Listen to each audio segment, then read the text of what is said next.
Welcome to the Master My Balance podcast. Join your host, Melissa Boyle, as she explores aspects of life that influence your financial well-being and personal growth. So welcome to today's episode of Master My Balance, and today I have with me Joanne Callaghan, and Joanne is a sleep coach. And among other things, I'll get you, Joanne, to go through the bits and pieces of everything that she does. But Joanne is a published author. She does talks, speaks at events, workshops. She really does so much. And that's how I came to know of Joanne, was because I attended an event that Joanne spoke at. And I was just found it so interesting. So I wanted to invite her onto today's podcast so we can chat through all about sleep, and it's how financial distress and your financial difficulties that you may be having, how they can interact with your sleep and cause problems with your sleep. And then maybe get some tips and tools from Joanne as to how we can deal with that. So Joanne, thank you so much today for joining us here. Could you give our audience just a bit of a background to yourself? Yeah, hi. Well, Melissa, thanks a million for inviting me to be here. I love talking all about sleep and, self-care, and it's really important in this day and age. It really is. We're going to talk all about that, especially in relation to our finances and money problems and worries. So my background, I suppose, well, I call myself the sleep success coach, because I believe success actually comes from a good night of sleep. It starts with a good night of sleep, and we all have our own definition of success. And for me, many people ask me, Joanne, why are you talking about sleep? Why are you, such a like an expert in this field? And how did you write your book and blah blah blah? So obviously, I had my own sleep issues and problems as I grew up through life, So I know what it's like to not be able to sleep. I know what it feels like.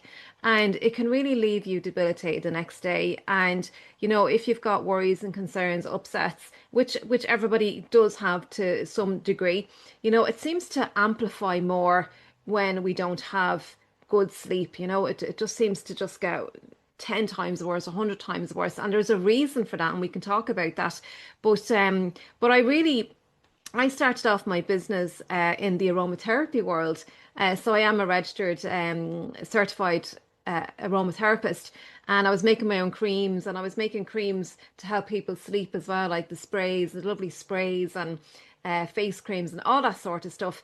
But I fell into the sleep world of education and all that good stuff through a mentor of mine. When I was working with him, Pat Slattery, he said to me, Joanne, you got to write a book.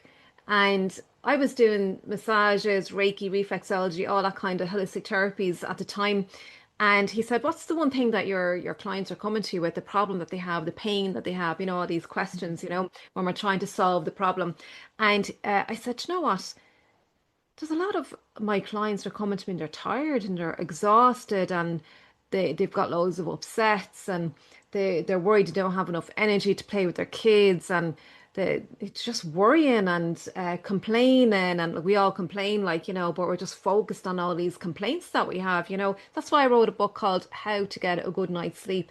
And when I wrote the book and done all the research, it just opened up a whole new plethora of things that I really felt people need to know, because it really is the elixir of life. Sleep really is the foundation of all our health and well-being, and our emotional health, our mental health, all that.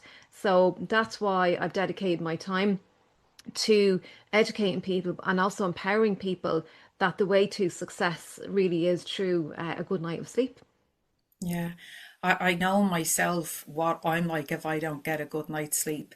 And there was a good few years ago, I remember studying for my exams, and I was working full time during the day. I was attending college in the evening time. So then when you came home, you're getting like you're trying to study and catch up for the material that you've done in the class. Then it's your housework, and I found that I wasn't going to Oh, bed yeah. till like there was some nights it was half two, or like it'd be half two, creeping into 3 o'clock in the morning that I'd be going to sleep, and then back up Oh, at seven. And when I say I was like a zombie, it really is tough. but it's spilled into the rest of my life then. You know, you Mm, just can't function properly. yeah. So would you see that often with people say that have that are have difficulty sleeping, or they could have something on, it could be studying, or and that it creeps into the rest of their life. It's interesting, in the whole area of learning and growth and development. And, as human beings, it is a need to learn and grow and evolve. That's our human nature.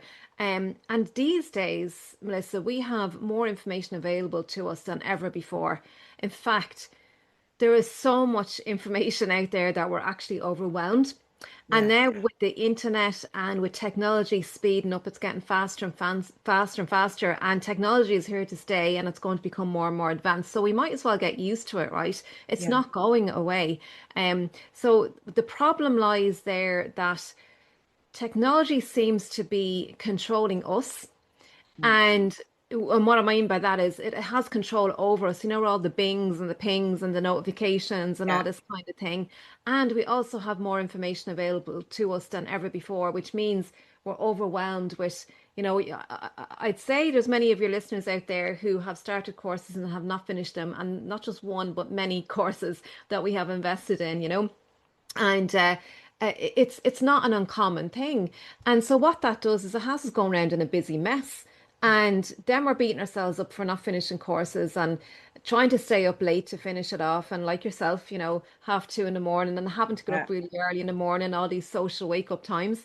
And it's just a vicious circle. So we've got to first of all become aware of our habits and become aware of our lifestyle habits, what it is that we're doing, and that it's not working. And my attitude is, you can get more done in less time when you rest well and sleep better.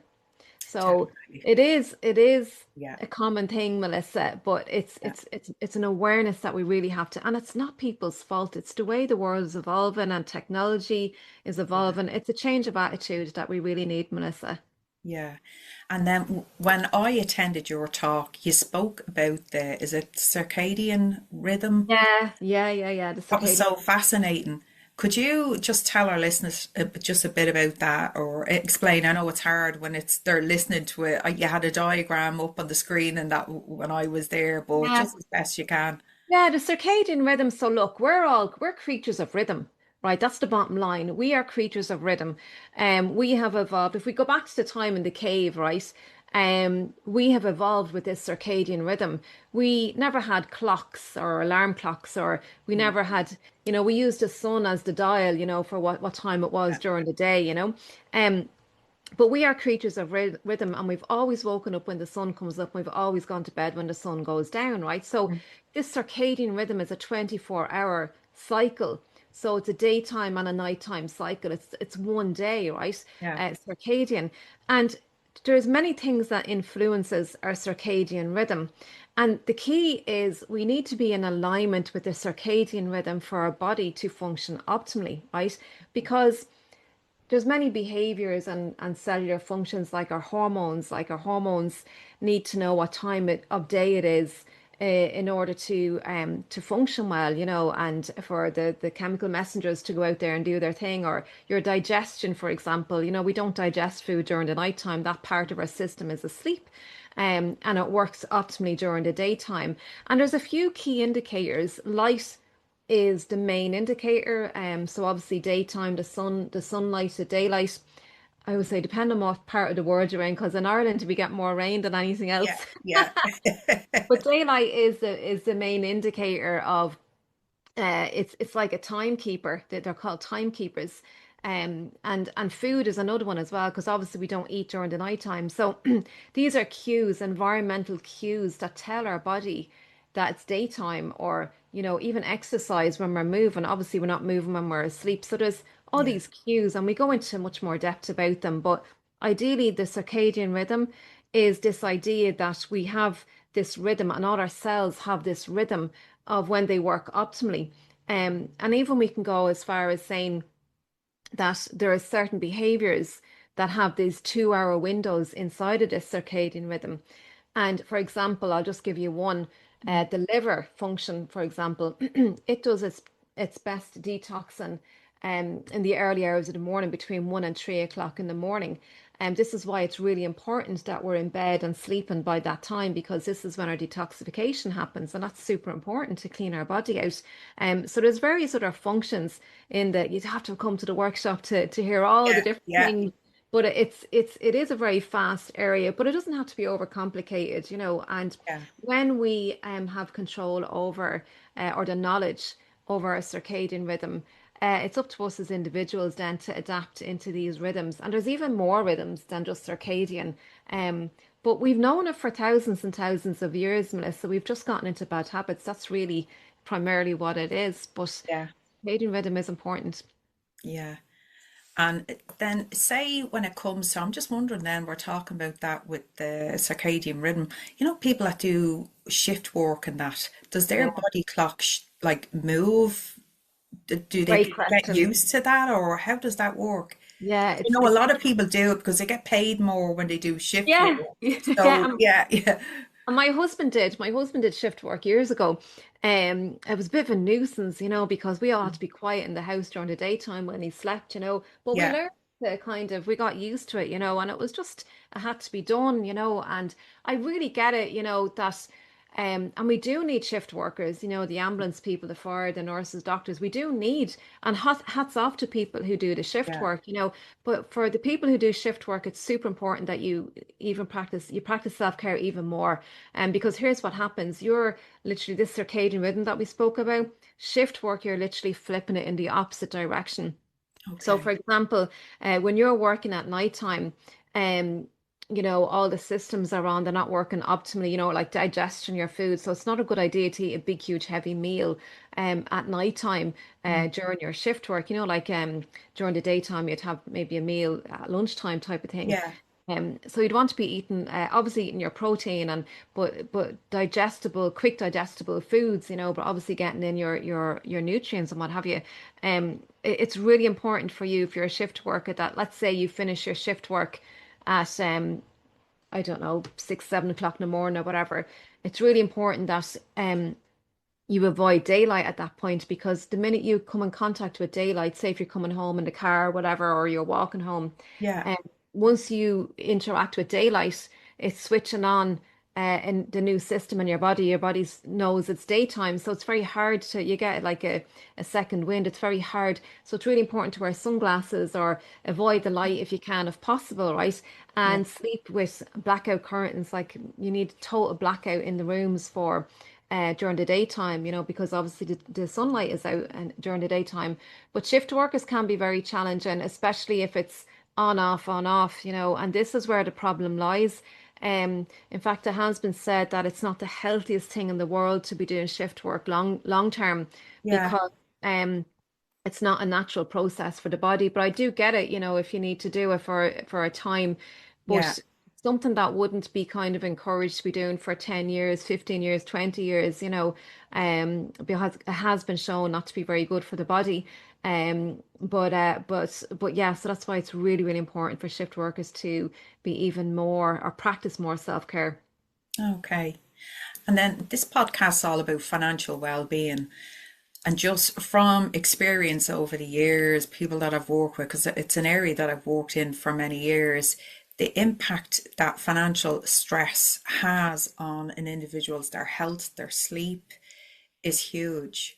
Yeah. You see that often with people with not being able to sleep due to financial distress, and how can they deal with that? Would you have any tips for somebody like that who's dealing with it? Yeah, it is, Melissa. It's a really big concern. It's a big area.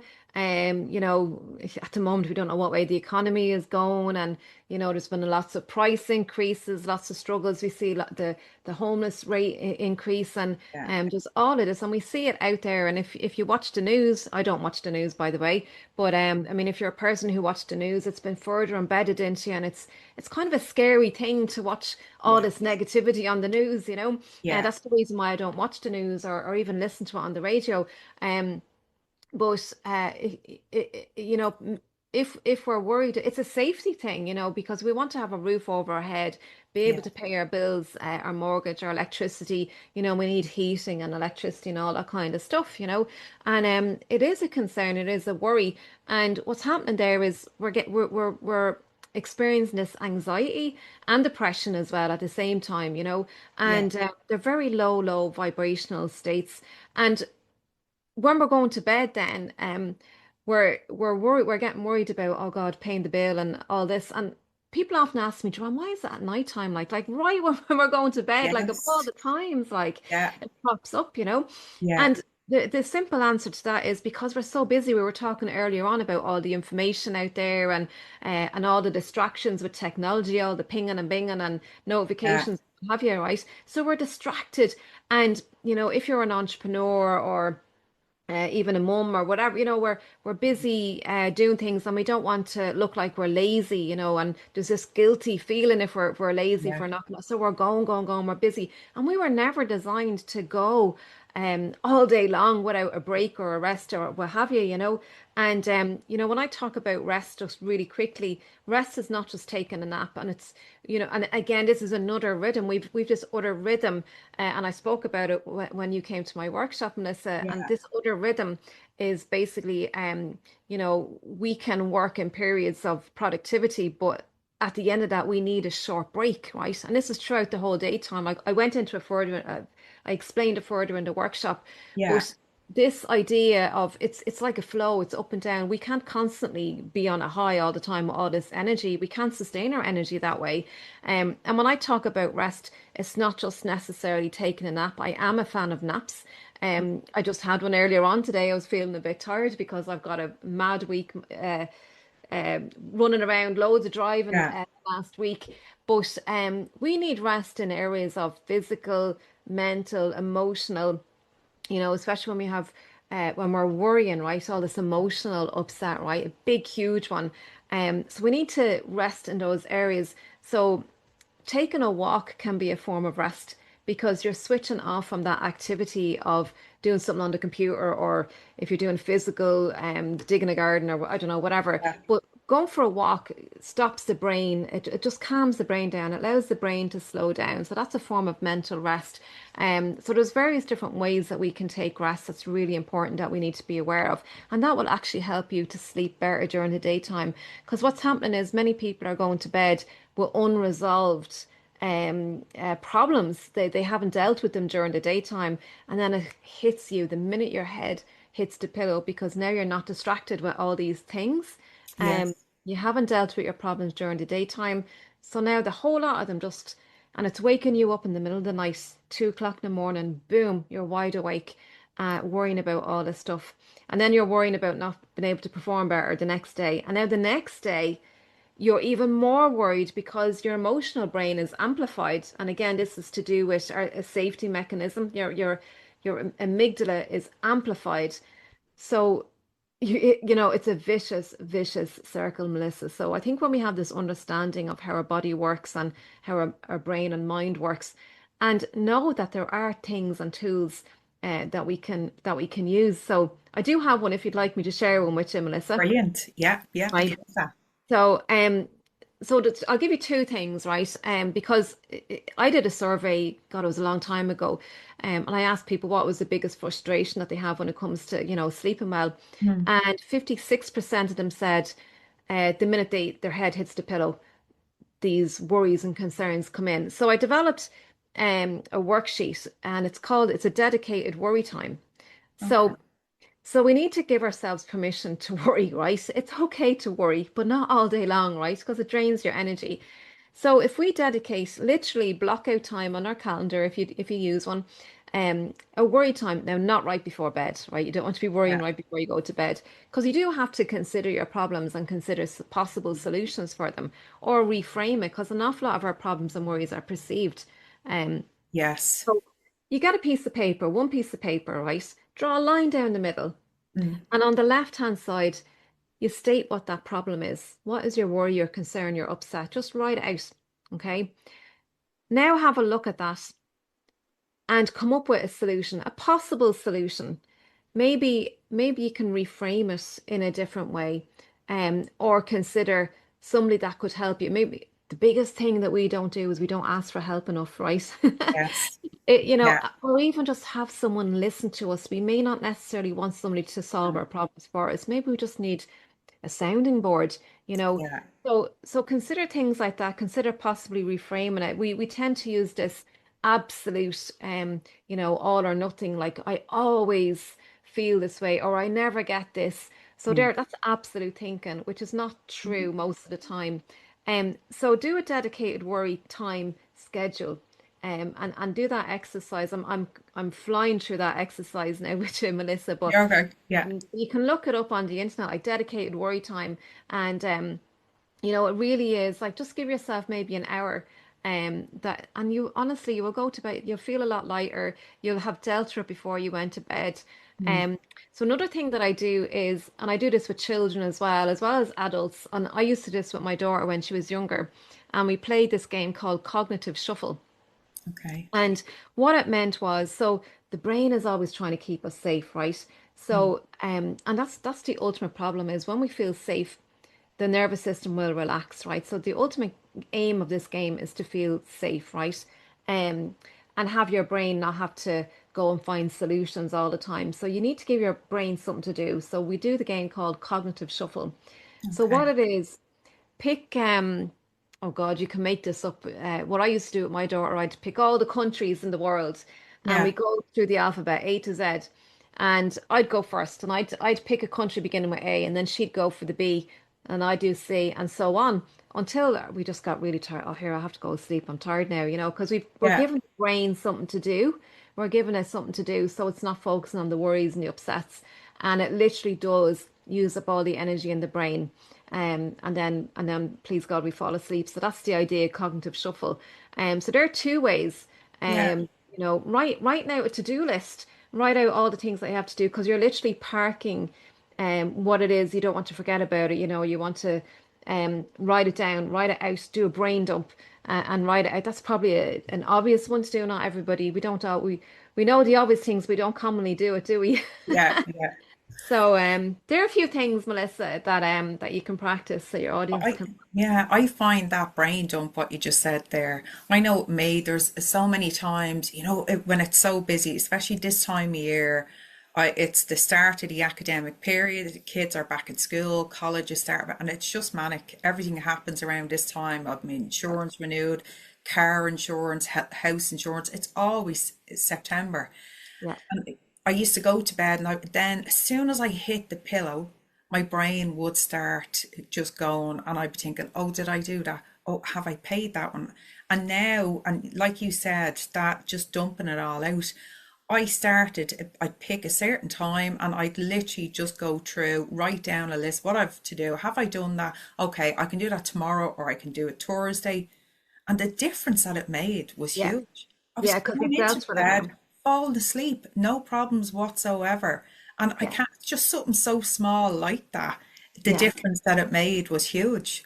Yeah, absolutely. And listen, when we're under stress, worrying about all that stuff, because stress is a huge thing. Yeah, Um, and with the worry about money and finances and what have you. And look, I looked up the Sleep Foundation, on their website. They say 77% of people report there was a survey done on the Sleep Foundation. yeah, 77% of people said they're worried about finances, paying bills, and what have you. yeah, So like people are not alone. This is a common thing. yeah. But it also highlights the need for it to be addressed and that it is a big stressor. Mm. So these tools can help you, and the aim of the game is to reduce the stress, the worries, the concerns, the anxiety, and the depression, and all that kind of stuff.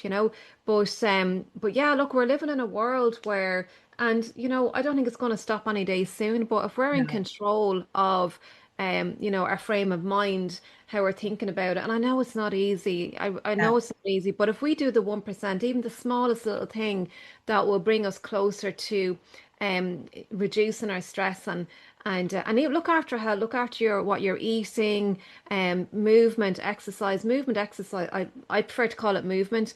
yeah, Um, because when you're moving, you're releasing endorphins, and endorphins, believe it or not, yes, they help us with pain, but endorphins also enhances mood as well. So you're getting your Okay. serotonin and all that. And when you're out in the daylight, the sunlight, it's helping you create your dopamine and your serotonin, all these feel good hormones. So that will also help as well. It will help you approach these problems with a more optimistic kind of an outlook. So it's important to combine. It's all holistic and it can all be Yeah. integrated together, and utilized. And this will help you sleep better. And when you sleep better, then you can approach things more optimistically again. So it's a whole loop, Yeah. and it really is so important. And one other thing that I'll say to your listeners as well, with stress, we get a massive decline in magnesium, which is one of the essential minerals that our body needs to Okay. help the body relax, the muscles and the nerves. Yeah. Now there's loads of different types of magnesium, but magnesium ultimately is nature's tranquilizer. So when you are stressed, your body is using huge amounts, huge resources of magnesium. So that's something else. You can eat magnesium-rich foods or take a Yeah. really good magnesium supplement. So yeah, so I won't dive too deep into that Yeah. area. It's just food for thought. Forgive the pun. Yeah. I remember a couple of years ago doing research in the area of financial well-being, and I remember asking some of the participants in the study, do you find the financial distress has it's impacted your health, mental or physical? And I remember one or two saying, no, no, no, I don't think so. And then shortly after, a whole list of ailments came out that they were experiencing. And I'm Yeah. wondering, is it the same with sleep? Say, maybe some people don't realize, is there any red flags, say, with sleep that people might not realize that they are struggling with sleep? Would you come across that at all? And have you any of the top red flags to watch out for? I'm so glad you asked that, Melissa, because yeah, because here's the thing, right? Oh, when we are sleep deprived, right, our brain doesn't work um at 100%, right? Our Yeah. brain makes us feel, like oh, if anyone I know some people don't drink or whatever, but with alcohol, right? You've often heard people say, "Oh, I'll just have one or two drinks," and I say, "Are you all Yeah. right to drive there, Mick? Are you all right to drive, or Mary, or whatever, And they'll say, "Yeah, I'm grand, sure. No, I feel Yeah. grand." But your brain actually cannot assess. It cannot assess how you're feeling properly, right? Yeah. Um, and when you're sleep deprived, uh, we actually have this. There's huge numbers of accidents, car accidents, right? With people who are sleep deprived, and this is all related. Yeah. We actually have a blood alcohol limit in our body that's similar to when we've had a drink or two, Yeah. from sleep deprivation. Like it's hard to believe. But what happens is we this self-assessment, we can't do the self-assessment, so we learn to cope and we feel all right, and we ash on grand like. Yeah. Um, and this is what happens. So what I would say to people is we need to do more check-ins with ourselves. We need to ask ourselves powerful questions. This is something many of us avoid doing. We don't want to spend time, like, I don't know, meditation is a really good thing to do, but not everyone likes to meditate. People I run could amok. never do it because my brain just would not slow down. Yeah, and some people can't sit still, and that's absolutely Yeah. fine, right? So there's other things that people can do. They can go for a walk, Yeah. a meditation walk, right? I call it, right? You Yeah. can listen to something, on the headphones while you're going for a walk. You're having the movement as well, and you're moving your body. But any way that you can check in with yourself, it could be while you're in the shower. I've lots of ideas that come to me when I'm in the shower. I don't know if it's the water Yeah. fountain or what it is, but find that place where you can check in with yourself and ask yourself. You just need to ask yourself, how am I feeling right now? And Yeah. another question is, what is it my body needs right now? Or what is it I need right now? What's the one thing that I absolutely need right now? Mm. And I pose that question, and I've done it for myself as well. Because believe it or not, even though I am a sleep coach and what have you, I have gone to bed with worries, right? Because life Yeah. happens. I do have my tools and what have you, not half as bad as what I used to be. But I ask myself that question in the middle of the night. What's the one important thing here, Joanne, now that I absolutely need? And it's sleep. It's not to be worrying about tomorrow, because right now this is my window opportunity for sleep. So the one thing that's really important right now is sleep. So asking yourself really powerful questions and just checking in with yourself. How am I feeling right now? Like really, really, how am I feeling? Because an awful lot of the time we adapt this way of coping and we're not even sure Mm. of how we're really feeling. But it's really until you go on this inquiry, this discovery about yourself, Yes. and identify your triggers, when you fly off the handle or when you feel a certain way because XYZ happened, Mm. identify your triggers, or if you find yourself flying off the handle or when you do start to worry, what was it that triggered that worry? So because obviously, and this is good news when you can identify this, Yeah. because you don't know what you don't know, right? And Yes. that's when you keep going around in the circles. So when you identify, when you're aware, that's brilliant when Mm. you're aware. And that really is the first step, is being aware. So ask yourself powerful questions regularly. Yeah. Joanne, that was fantastic. That was really, really valuable information. And for anybody listening out there, I've attended the workshop and I just found it just really, really useful. Got some great tips out of it. So thank you so much for that. But where can people get more information if they want to find out a bit more about you or everything you do? Yeah, brilliant. I'll give you my linked tree link. You can put it in the show notes, right? Fantastic. Yeah. But and that's where you can get all my social medias. I'm gonna have you loads of free content as well on Patreon. But Joanne Callaghan, if you just Google Joanne Callaghan, Mm. Johann, long story, but Yeah. it makes me unique now, so it does. Yes. But yeah, just Google Joanne Callaghan. I'm Joanne Callaghan on LinkedIn, Facebook, and Instagram, and that's mainly where I reside on social media. Super. That is fantastic. Joanne, thank you so much for joining us today. Thanks, Melissa. Have a great day and sleep well tonight. Thanks for listening to this episode of Master My Balance. If you liked what you heard, then be sure to hit like and subscribe. And why not share with like-minded people? Until next time, you can follow us on all socials at Master My Balance. And we'll see you next time.